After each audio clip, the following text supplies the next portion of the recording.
Sino ba dito sa inyo guys yung may business din? 'Di ba may business din?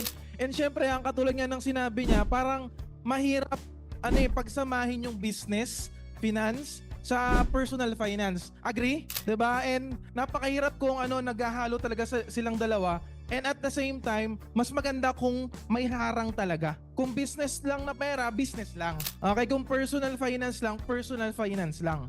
Okay, and number 2, na sinabi niya kanina, is that meron din naman siyang mga travel fund. Tama ba? No, sino ba dito yung mahilig mag-travel? Mahilig mag-travel, di ba? Very important din yan kasi parang part yan ng ng play, 'di ba?